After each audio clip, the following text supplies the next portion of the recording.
अब तक हमने ये जाना कि अगर आपको कोई सीक्वेंस या सीरीज़ दी गई है तो उसको कैसे आइडेंटिफाई किया जाता है कि वो एपी है, और उसी के साथ हमने उस पे बेस्ड कुछ क्वेश्चंस की प्रैक्टिस भी की है।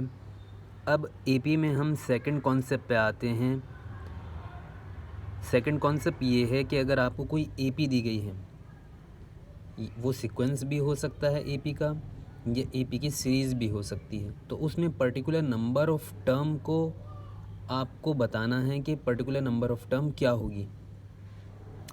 जैसे आप ये देख रहे हैं कि ये सीक्वेंस इनफाइनाइट सीक्वेंस है और ये एपी है, और इसमें आपसे पूछा गया है 53rd टर्म कौन सी होगी।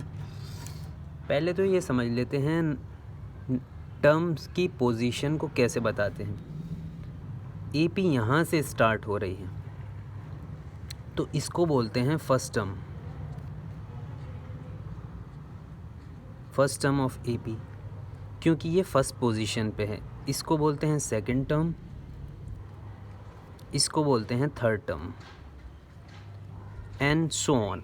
तो इसी सीक्वेंस के अंदर आपको 53rd पोजीशन पे जो टर्म होगी एपी की वो आपको बतानी है। इसमें एक अप्रोच ये हो सकती है, अप्रोच 1,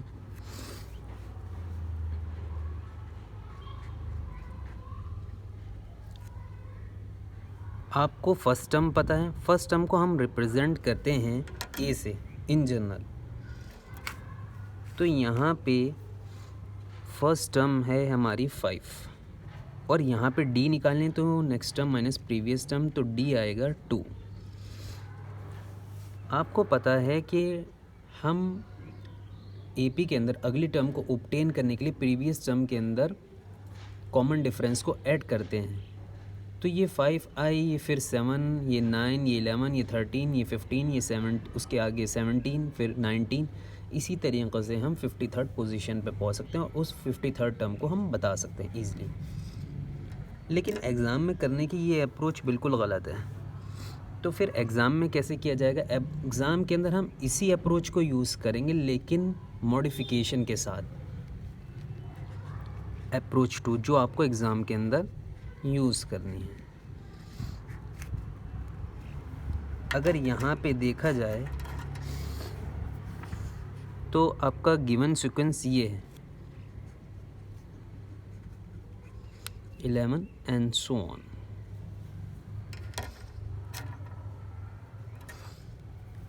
फर्स्ट टर्म को हम एज इट इज़ लिख रहे हैं। सेकंड टर्म को ऑब्टेन करने के लिए हमने इसके अंदर कॉमन डिफरेंस को ऐड किया है, और उसके नेक्स्ट टर्म को ऑब्टेन करने के लिए हमने प्रीवियस टर्म के अंदर फर्दर कॉमन डिफरेंस को ऐड किया है। सिमिलरली हियर,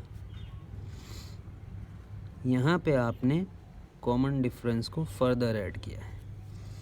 अगर मैं इसको सिंप्लीफाई करके लिखूँ तो कुछ कहानी ऐसी होगी।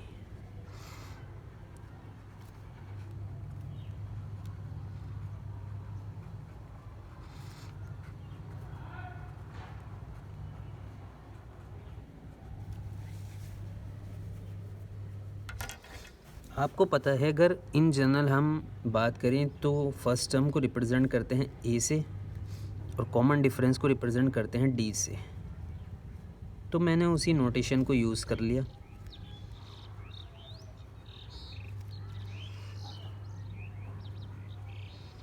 अब आपने यहाँ एक पैटर्न ऑब्जर्व किया होगा, ये फर्स्ट टर्म है, ये सेकंड टर्म है, ये थर्ड टर्म है और ये फोर्थ टर्म है। वो पैटर्न क्या है आपने देखा होगा, सेकंड टर्म के अंदर डी के का मल्टीपल 1 है, थर्ड टर्म के अंदर डी का मल्टीपल 2 है, फोर्थ के अंदर डी का मल्टीपल 3 है। बाकी सारी कहानी सेम है। तो अगर मैं इसके बेसिस पे आपसे 53rd टर्म पूछूं तो वो क्या होनी चाहिए? 53rd टर्म होनी चाहिए a + 52d।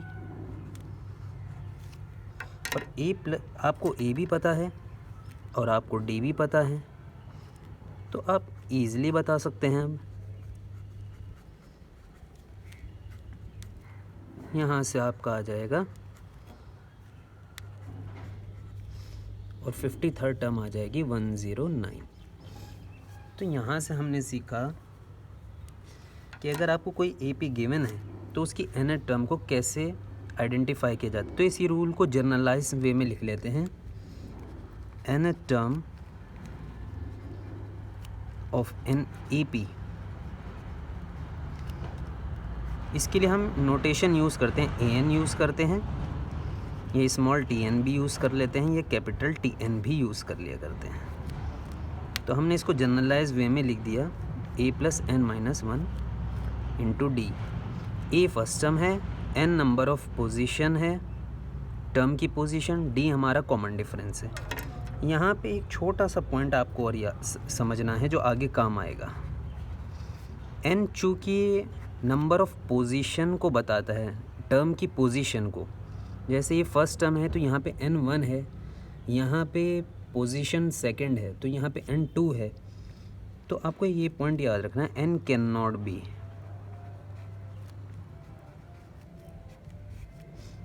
n ज़ीरो नहीं हो सकता, n नेगेटिव भी नहीं हो सकता, और n फ्रैक्शन या डेसिमल भी नहीं हो सकता। ये पॉइंट आगे काम आएगा। That's all.